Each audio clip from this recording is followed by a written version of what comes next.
नमस्कार, मैं अमित आप सबका बहुत स्वागत करता हूं आपके अपने YouTube channel Sarathi trade by. मेरी ये जो वीडियो है वो एक एजुकेशन के पर्पस है। मैं किसी भी तरह की कोई बाय और सेल की ट्रेड रिकमेंडेशन नहीं देता हूं।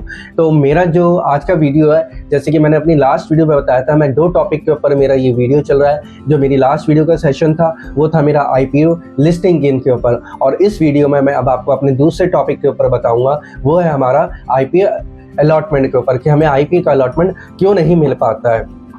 दोस्तों, जब भी आप देखते हैं हमें IPO का अलॉटमेंट कब नहीं मिलता है, कोई कंपनी आती है मानिए XYZ, उस कंपनी ने अपना खाली 500 करोड़ का ही वो अपना IPO साइज लेके आई है। तो अब हम 500 करोड़ में ये देखते हैं, देखिए छोटा IPO साइज है उसका, तो उसके अंदर छोटा ही OFS होगा, जाहिर सी बात है छोटा ही उसके अंदर हमें कंपनी के ग्रोथ के लिए पैसे जाएगा फ्रेश इश्यू में।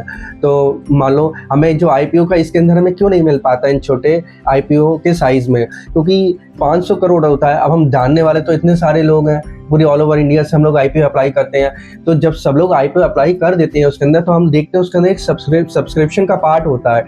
वो जब हम उस पार्ट को चेक करते हैं तो उस पार्ट में हम देखते हैं कि ये IPO 300, 400, 200, 100 गुना कितना गुना भर जाता है। उसका इतना गुना भरता हुआ दिखाई देना, उसकी वजह एक यही है कि वो IPO का साइज़ एक छोटा साइज़ का IPO होता है, यानी कि 500 करोड़ का, इसलिए वो हमें इतने ज़्यादा गुना उसका सब्सक्रिप्शन भरा हुआ दिखाई देता है।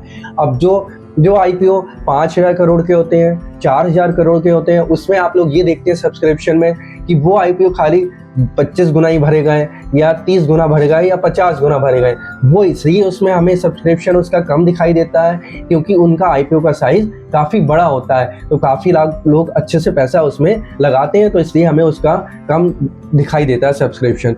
अब इस सब्सक्रिप्शन के ऊपर मैं आपको एक बात और बता दूं, इसमें कोटे का भी साइज कोटा होता है। जैसे FIIs का कोटा अलग हुआ है, HNI का कोटा अलग हुआ, और रिटेलर का कोटा अलग हुआ। अब जो छोटा IPO होता है, मान लो 500 करोड़ का IPO का जो साइज होता है, उस 500 करोड़ का अगर IPO आता है तो जाहिर सी बात है उसके अंदर हम लोग जो रिटेलर्स में ही अप्लाई करते हैं ज़्यादातर, तो उसका जो कोटा होता है हमारा कम ही होता है। तो हम लोग इसलिए हमें वो वैसे भी नहीं मिल पाता है जल्दी इतनी। और जो उसमें HNI का भी कोटा होता है, QIB का भी कोटा होता है, तो सारा मिला के उस छोटे IPO साइज में कोटे सबके कम होते हैं, इस वजह से हमें उसके अंदर IPO नहीं मिल पाता है। अब बड़े साइज में हम आते हैं 5000 करोड़ में, 4000 करोड़ के IPO में, उसमें जो कोटा होता है उसमें ज़्यादा होता है, इसलिए हमें उसमें आराम से मिल जाता है IPO का अलॉटमेंट। लेकिन उसमें आप लोग सब्सक्रिप्शन जरूर देखिए कि उसमें जो सब्सक्रिप्शन होता है वो 50%, 30% तक ही हम उसमें बढ़ता हुआ देख पाते हैं, क्योंकि उसका साइज बहुत बड़ा होता है IPO का। अब इसके अंदर हमें IPO का अलॉटमेंट इसमें भी हमें इसलिए नहीं मिल पाता है क्योंकि जो बहुत अच्छी कंपनीज होती हैं, जैसे कि आपने देखा होगा अभी काफ़ी 1-2 कंपनियां ऐसी थी जो बहुत अच्छी कंपनी थी और उनका IPO का साइज भी काफ़ी बड़ा था, तो उसके अंदर बहुत ही मुश्किल से हम लोगों को IPO का वो अलॉटमेंट मिल पाया था। और IPO का अलॉटमेंट मिलने के बाद भी जिनको मिल गया उनको एक बहुत अच्छा लिस्टिंग गेन मिला उसके अंदर।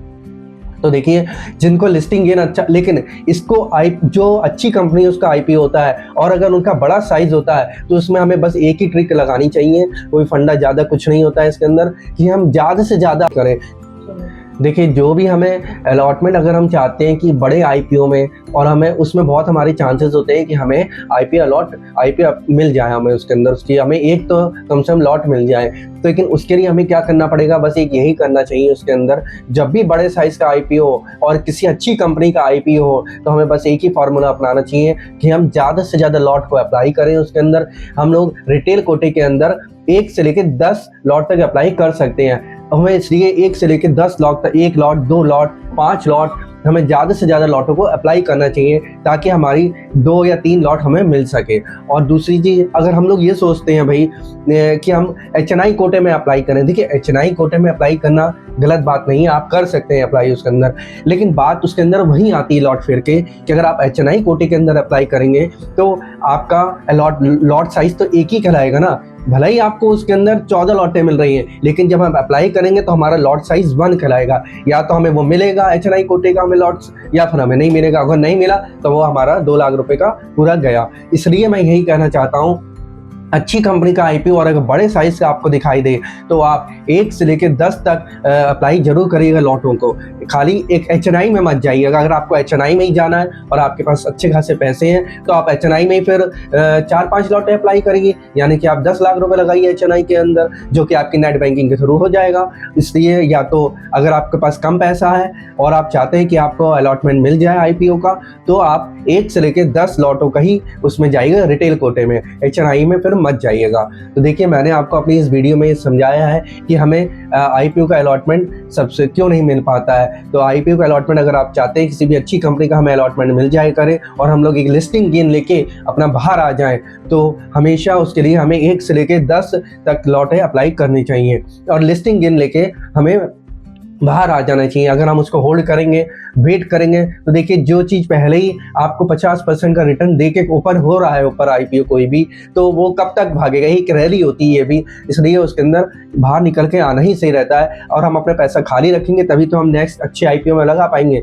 लेकिन बड़े इश्यू साइज के आईपीओ में हमेशा ध्यान रखिए कि जितने भी स्टार्टअप होते हैं वो हमेशा बड़ा इश्यू साइज ही लेके आते हैं अपना आईपीओ का।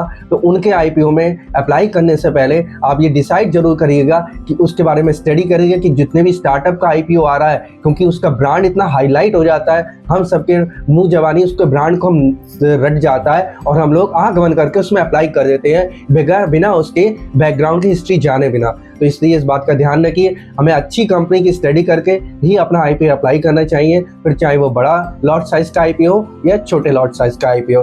तो दोस्तों, मैंने आपको अपनी दोनों वीडियो में, पहले वीडियो में जो टॉपिक कवर किया था अपना आईपीओ लिस्टिंग गेन का, और इस वीडियो में जो मैंने आपको बताया है आईपीओ अलॉटमेंट के बारे में, दोनों के बारे में मैंने आपको समझाया है अच्छे से।